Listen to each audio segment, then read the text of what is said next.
मानक चंद, कमला देवी, राकेश, नीतू, ऋषभ और Ayushi Musharraf, B123, Sethi colony, Jaipur.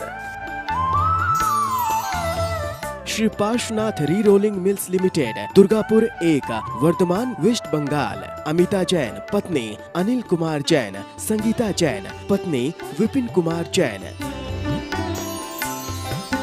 Ratnam Prabha Wadekar, प्रणिया Shah, Ranjana Kothare, वर्षा शाह, बारामती। श्री चंदूलाल जुबराज गांधी, फलटनकर, घाटकोपर, मुंबई एवं परिवार। अलेखा शाह, मनीष शाह, अनुपम शाह, प्रियंका शाह, सचिंत गांधी, नुपुर गांधी, श्रवंत गांधी।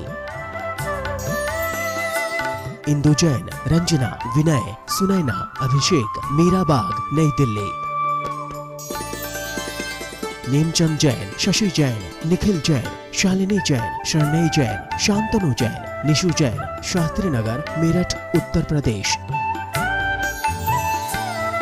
मोहिनी देवी बाकलीवाल, धर्मपत्नी स्वर्गीय श्री कल्याण मलजी बाकलीवाल। पुत्र धर्मचंद बाकलीवाल, कमल कुमार बाकलीवाल, अजीत कुमार बाकलीवाल। Assembly road, Imphal, Manipur.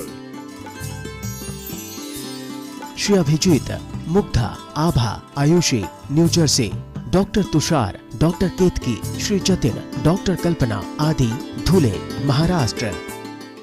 जय जय तज्जयति परम ज्योति समं समस्तैरनंत पर्यायै दर्पण तलैव सकला प्रतिफलति पदार्थ मालिका यत्र। पंच परमेष्ठी भगवान की जय। पिछली 2 पाठशालाओं में सामायिक कैसे की जाती है, सामायिक क्यों करनी चाहिए, कब करनी चाहिए, सामायिक के लिए प्रातःकाल और संध्याकाल ही क्यों चुना गया, क्या चिंतन करना चाहिए, इस विषयों पर अच्छी चर्चा हो गई। ये है शिक्षाव्रत। शिक्षाव्रत 4 होते हैं, सामायिक, प्रोष्ठोपवास, भोगोपभोग परिमाण और अतिथि संविभाग। तो आज अब प्रसंग शुरू होता है प्रोष्ठोपवास व्रत का। आइए श्लोक नंबर 151 देखिए। सामायिक संस्कारम प्रतिदिन आरोपितं स्थिरीकर्तुं प्रतिदिन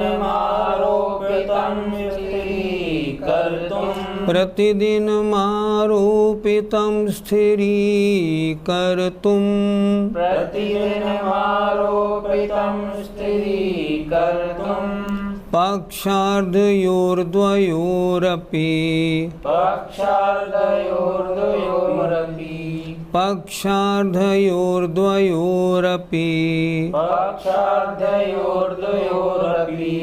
कर्तव्यो वश्यमुपवासः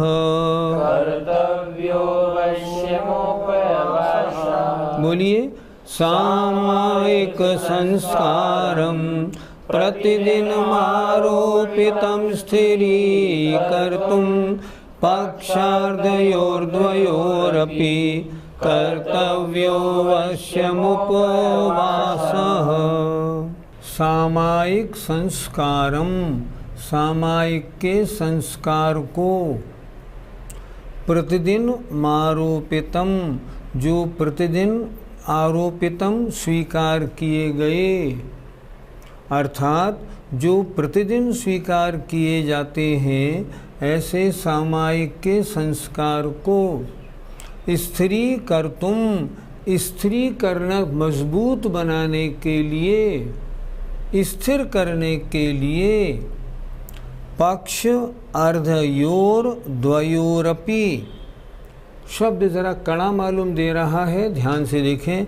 पक्ष माने 15 दिन और उनका आधा मतलब 7 दिन, ऐसे दोनों में ही, अर्थात 15 दिन के आधे आधे, अर्थात एक महीने में 4 दिन, अर्थात हर महीने की 2 अष्टमी 2 चतुर्दशी को।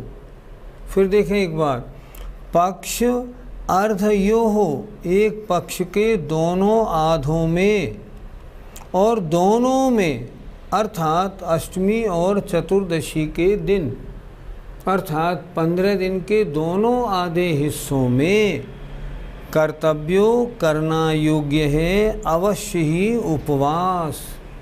उपवास अवश्य करना चाहिए। फिर देखें एक बार, प्रतिदिन आरोपितम, प्रतिदिन करने योग्य, प्रतिदिन स्वीकार किए गए सामायिक के संस्कार को स्थिरी कर्तुम और स्थिर करने के लिए, अच्छी तरह पालन करने के लिए और दृढ़ता से पालन करने के लिए दो पक्ष के दोनों आधे हिस्सों में, अर्थात हर महीने में 4 पर्व के दिनों में, 2 अष्टमी 2 चतुर्दशी के दिनों में भी उपवास अवश्य करना योग्य है।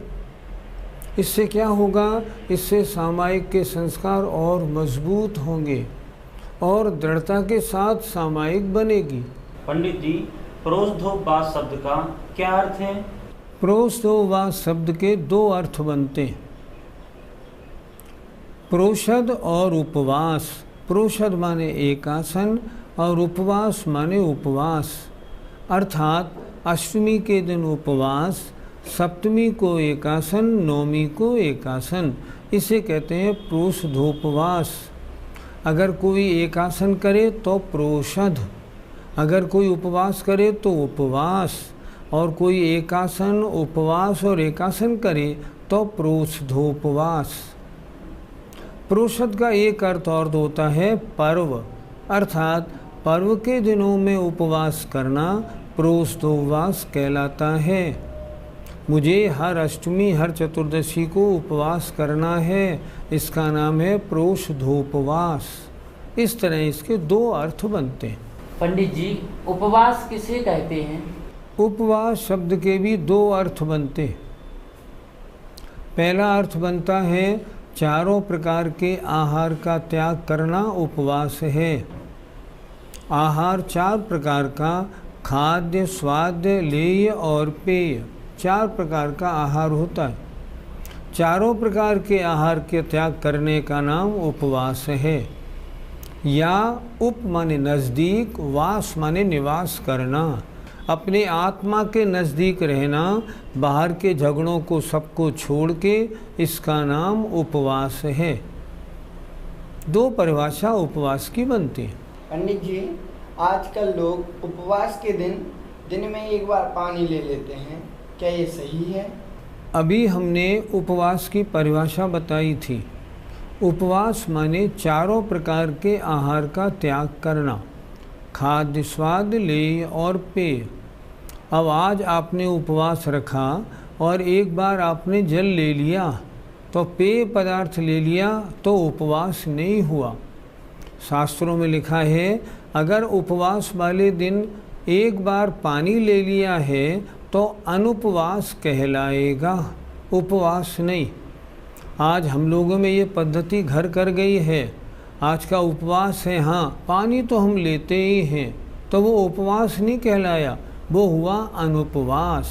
पंडित जी, अष्टमी और चतुर्दशी को उपवास करने के लिए क्यों कहा है? जैन शासन में 2 दिन पवित्र माने गए हैं, अष्टमी और चतुर्दशी। ये कब से? ये अनादिकालीन मान्यता है। क्या विदेह क्षेत्र में भी ऐसा ही होगा? हाँ, सब जगह, चाहे विदेह हो चाहे विद्यार्थ पर्वत हो, वहाँ भी अष्टमी और चतुर्दशी को पवित्र या पर्व का दिन माना जाता है। इन दिनों में क्या करना चाहिए? और 6 दिन हम जो थोड़े बहुत पाप क्रियाएं करते भी हैं, अष्टमी चतुर्दशी को वे भी ना करें। जैसे अष्टमी चतुर्दशी को हरी सब्जी न खाएं, उनमें भी तो एक इंद्रिय जीव हैं।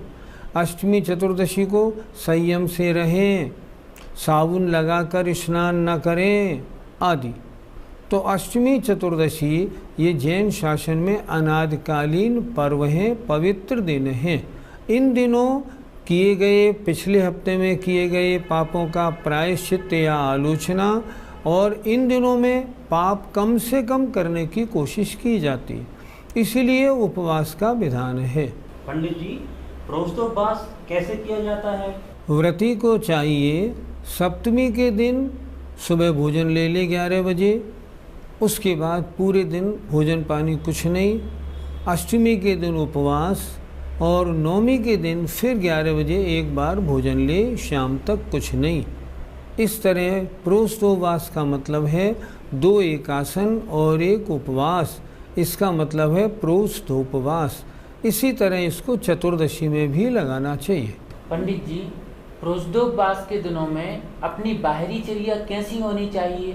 अगर अच्छी तरह प्रोष्ठोपवास व्रत का पालन करना हो तो सप्तमी, अष्टमी और नवमी तीनों दिन व्यापार नहीं, घर गृहस्थी का कार्य नहीं, नौकरी नहीं और अन्य और कोई भी कार्य ना करे। इन तीनों दिन बस अपना पूरा समय धर्म ध्यान में बिताए। अगर ऐसा नहीं करेगा ना तो प्रोष्ठोपवास का पूरा फल नहीं मिलेगा। अगर उपयोग को हमने दुकान में या नौकरी में लगा दिया और प्रोष्ठोपवास हमने उपवास अलग करते रहे तो लंघन हो जाएगा, प्रोष्ठोपवास नहीं होगा। प्रोष्ठोपवास किया है तो वो पूरा टाइम मंदिर में, धर्म ध्यान में, अपने घर के धर्म कक्ष में ही गुजरना चाहिए। पंडित जी, प्रोष्ठोपवास कितने प्रकार का होता है? श्रावकाचारों में प्रोष्ठोपवास 3 प्रकार का कहा गया है, उत्तम, मध्यम और जघन्य। उत्तम प्रोष्ठोपवास सप्तमी एकासन, अष्टमी उपवास, नवमी एकासन। अगर इतनी शक्ति या सामर्थ्य नहीं हो तो मध्यम प्रोष्ठोपवास अर्थात अष्टमी को उपवास। अगर इतनी भी सामर्थ्य नहीं हो तो अष्टमी को भी एकासन करे। इस तरह प्रोष्ठोपवास उत्तम, मध्यम, जघन्य 3 प्रकार का कहा जाता है। पंडित जी, आपने बताया प्रोष्ठोपवास में घर गृहस्थी का काम ना करें, तो फिर महिला को क्या करना चाहिए? उसे तो घर गृहस्थी का काम करना ही पड़ेगा। प्रतिमाधारियों की चर्चा है। अगर वे प्रतिमाधारी घर गृहस्थी वाले हैं तो अमूमन 40-50 वर्ष की उम्र वाले होते हैं, उनके बच्चों की शादी हो जाती है, या यो बहुत सारे लोग मिलकर एक परिवार में रहते हैं, सम्मिलित परिवार वाले होते हैं, तब इनका पालन होता है। अब सम्मिलित परिवार में 4 महिलाएं हैं, एक का प्रोष्ठोपवास है, 3 महिलाएं घर का काम करें। 2 प्रोष्ठोपवास है, 2 महिलाएं घर का काम करें। जो प्रोष्ठोपवास नहीं कर रही हैं उनका कर्तव्य होता है कि प्रोष्ठोपवास करने वाली से कह दें कि अम्मा जी, चाची जी, आप मंदिर जाइए, वहीं रहिए, हम सब हैं तो यहाँ, आप घर क्यों आती हैं, ताकि उनके उपवास करने की अनुमोदना का फल इनको भी मिल जाए। इसलिए महिला भी अगर चाहे तो अपनी व्यवस्था बना सकती है। उनको चाहिए सुबह मंदिर पूजा करे, सप्तमी के दिन लौट के आए, भोजन करे और फिर मंदिर चली जाए, और फिर मंदिर सप्तमी रहे, रात को सोने को आए, फिर अष्टमी और नवमी को एक मंदिर में फिर एकासन करने घर पे आए। इस तरह करेगी तो प्रोष्ठोपवास का उत्कृष्ट फल मिलेगा। प्रोष्ठोपवास कैसे करना चाहिए, अब श्लोक नंबर 152 में इसकी चर्चा हो रही है। मुक्त समस्तारंभ प्रोषद दिन पूर्ववासर शार्धे उपवासं गृह्णीयान् मम त्वमपोहाय देहादौ। मुक्त छोड़कर, समस्त माने संपूर्ण, आरंभ हिंसा जनित कार्यों को, घर गृहस्थी के, व्यापार आदि के कार्यों में जो हिंसा लगती है उसे हम आरंभी हिंसा कहते हैं, वह आरंभ है। तो कह रहे हैं समस्त आरंभ से दूर होकर, छोड़कर, प्रोषद के दिन के प्रोषद वाला जो दिन है उसके पहले वाले दिन के आधे हिस्से में, क्या मतलब, प्रोषद का दिन है अष्टमी, उससे पहले का दिन है सप्तमी, सप्तमी के दोपहर भोजन करने के बाद से अब उपवास शुरू हो गया। अच्छी तरह समझ लें, प्रोषद दिन माने अष्टमी चतुर्दशी के पूर्व वासर पहले दिन, सप्तमी और तेरस के दिन उन आधे अर्थात उस दिन दोपहर से उपवासम गृहणीयान, उपवास को ग्रहण करे, स्वीकार करे। कैसे करे? ममत्वम अपहायो, ममत्व त्याग कर, ममत्व छोड़कर देह आदि सबसे, व्यापार, मकान, स्त्री, बच्चे आदि सबसे, और तो और अपने शरीर से भी ममत्व छोड़कर उपवास को ग्रहण करे। गर्मी बहुत है, पानी नहीं मिलेगा तो क्या होगा? नहीं, इसकी चिंता नहीं करनी है, बिल्कुल चिंता नहीं। इसलिए लिखा ममत्व अपहाय देहादौ, शरीर आदि से ममत्व छोड़कर। फिर एक बार देखें, समस्त आरंभों को छोड़कर, अर्थात सप्तमी के दिन दोपहर सुबह पूजा करने गया, पूजा करके आया, भोजन किया और उसके बाद अब धार्मिक कार्यों में दिन भर लगा रहना है। व्यापार नहीं, नौकरी नहीं, घर गृहस्थी का काम, रोटी बनाना, झाड़ू लगाना, बर्तन मांजना, अब कुछ काम नहीं होगा। तो समस्त आरंभों से मुक्त होकर प्रोषद के दिन के पहले वाले दिन के आधे हिस्से से, चतुर्दशी का प्रोषद है तो तेरस के आधे दिन से उपवास को ग्रहण करे। कैसे? देह आदि से ममत्व को त्याग कर।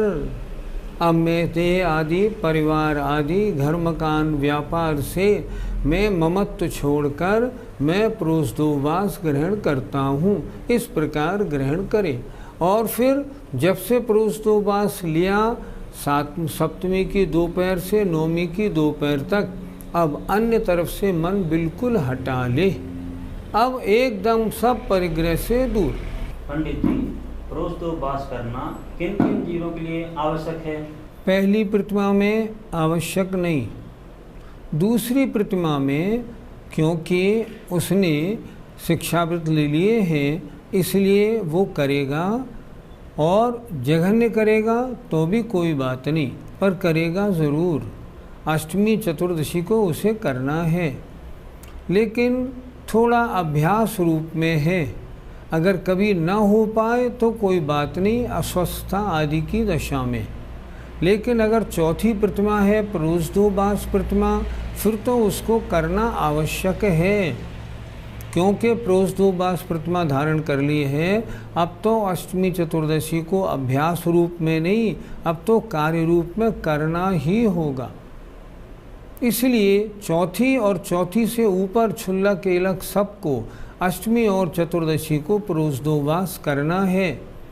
क्षुल्लक जी तो अष्टमी चतुर्दशी को आहार पे उठते हैं, कोई बात नहीं, आहार पे उठते हैं, पहले दिन का एक आसन है उनका, अगले दिन का भी एक आसन है और इस दिन का भी एक आसन है। इस तरह उत्तम प्रोषदोपवास तो नहीं हुआ, लेकिन जघन्य या मध्यम तो हो ही गया।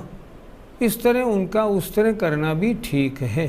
पंडित जी, उपवास के दिनों में क्या व्रती कुल्ला मंजन कर सकता है? प्रोषदोपवास के दिन, जहाँ तक उपवास के दिन जहाँ तक कुल्ला करने का सवाल है, अगर बच्चे हैं 10-15 वर्ष के और उपवास करते हैं, उन्हें कुल्ला नहीं करना, क्योंकि वो क्या करेंगे, कुल्ला करते में पानी गटक जाएंगे, उनको नहीं करना। लेकिन जो बड़े हैं, समझदार हैं, उनके लिए श्रावकाचारों में उपवास वाले दिन भी मंजन के द्वारा मुख शुद्धि करके मंदिर जाने का विधान कहा है। मैंने जब पढ़ा तो मुझे 3-4 श्रावकाचारों में ये वर्णन मिला। लेकिन यदि आपका पेट ठीक रहता है, आपके मुख में गंदगी नहीं है और आप मंजन करना आपको आवश्यक नहीं है, मुंह में बदबू नहीं आती है, तो नहीं करें तो कोई दिक्कत नहीं, करना ज़रूरी नहीं है। जैसे आपने सारे शरीर को धोया है उसी तरह आपने मुख शुद्धि की और मंदिर चले गए, कोई आपत्ति नहीं। शास्त्रों में विधान तो है कि उपवास वाले दिन भी मंजन करके मंदिर प्रवेश करें, लेकिन मंजन शुद्ध होना चाहिए और जल है वो भी कुएं का पानी और उबला हुआ होना चाहिए। पंडित जी, स्नान करना भी तो आरंभ है, तो फिर वह पूजा के लिए स्नान करेगा या नहीं? छने पानी से, 1 लोटे पानी से स्नान कर लेगा, ज़्यादा पानी वेस्ट नहीं करेगा, खूब मल मल के नहाए। लेकिन मंदिर जाना है, भगवान का अभिषेक करना है, तो क्या करेगा, 1 लोटा पानी लिया और 1 लोटे पानी से बस स्नान किया और मंदिर चला जाएगा। स्नान करने की ऐसी मनाही नहीं है। पंडित जी, प्रोष्ठोपवास वाला घर में रहेगा या मंदिर में? आप खुद सोचो, परिणामों में पवित्रता घर में बनेगी या मंदिर में? मंदिर में बनेगी।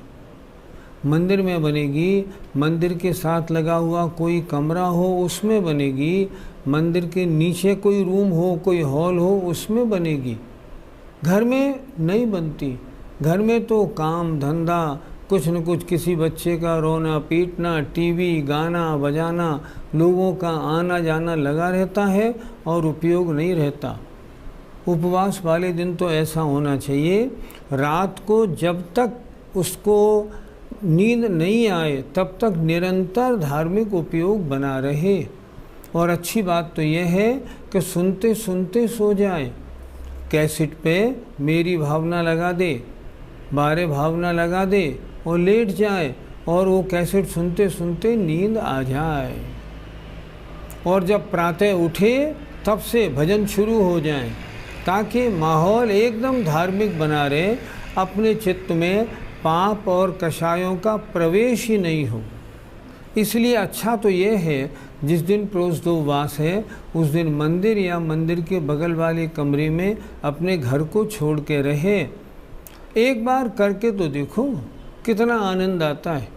घर में क्लेश ही क्लेश, घर छोड़ने में आनंद ही आनंद। आपको मालूम तो पड़ेगा घर छोड़ के कैसा आनंद आता है। करके तो देखिए, जब करेंगे फिर आपको घर अच्छा ही नहीं लगेगा। पंडित जी, प्रोष्ठोपवास करने से क्या लाभ है?